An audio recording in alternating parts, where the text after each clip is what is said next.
టైంకి ఎలాగో ఆఫీసుకు రారు, కనీసం నాటక రిహార్సల్స్ కింద రావచ్చుగా. కూర్చో.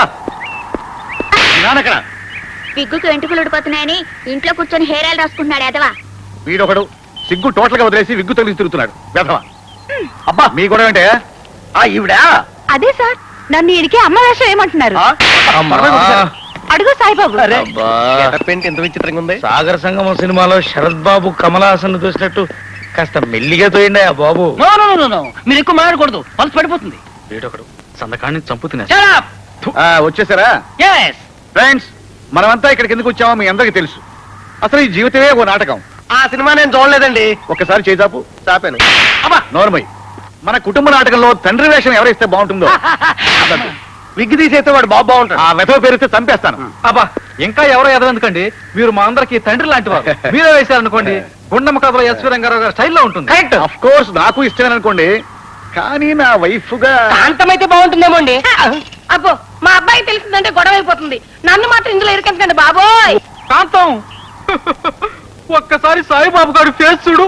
ఏవి చూస్తుంది లేరా, వీళ్ళ మొహాల మండ, మొహం అంతా గుడ్డలతో కట్టేశారు. చూడవలే, నాకు లైఫ్ లో ఎలాగో అమ్మలేదు, కనీసం నాటకంలో అయినా అమ్మా అందాం. అలా గేమ్ తోళ్ళ అరవకండి, పల్స్ పడిపోతుంది. పడిపోతే పడిపోనేవ్వండి, వీళ్ళందరినీ కష్టపడడం నాకు ఇష్టం లేదు. వద్దు బాబు, ఏం చేస్తాను, ఒప్పుకుంటాను. అయితే మీ ఇద్దరం భార్యాభర్తలం అన్నమాట. మరి పెద్ద కొడుకుగా తారాజు బాగుంటాడు, మరి పెద్ద కోడలుగా ఈవిడ నిజమంటారేంటి? నీ బొందలా ఉంటుంది. ఆ శైలి బాగుంటుంది. అమ్మో, నాకు 3 నెలల గర్భం అండి. అజయ్కి తెలిస్తే చంపేస్తాడు. నేను వేయను బాబు. ఆ గర్భిణీ స్త్రీని ఇబ్బంది పెట్టి నేనేం సుఖపడతాను చెప్పండి? ఆవిడకి ఆ శ్రమ అక్కర్లేదు, నాకు ఈ లైఫ్ అక్కర్లేదు. ఎందుకు పేషెంట్ ఇలా ఇబ్బంది పెడతారు? ఆసుపత్రిలో చంపలేకే ఇక్కడికి తీసుకొచ్చారు అనుకున్నారా? డాక్టర్ గారు, మీరు ఆ చెత్త డైలాగ్ లేపండి, నా వల్ల కావట్లేదు.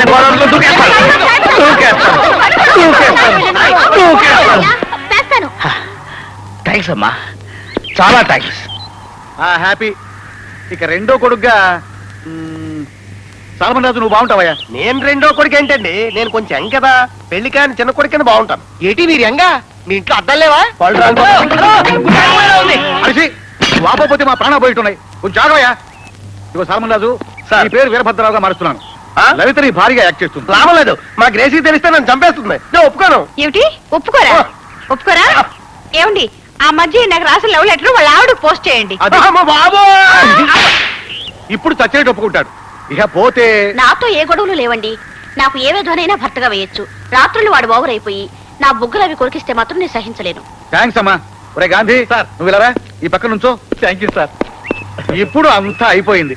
ఓకే అయిపోయిందా? మరి నా పక్కన ఏదని పేరు? ఓహో, నీ పేరు మిగిలిపోయిందా? ఒరే ఇలా ఆ రోజు ఆఫీస్కి వచ్చి గొడవ పెట్టుకుందే, చింతామణి దాన్ని బట్టరా. పొద్దు నుంచి లేపుతుంటే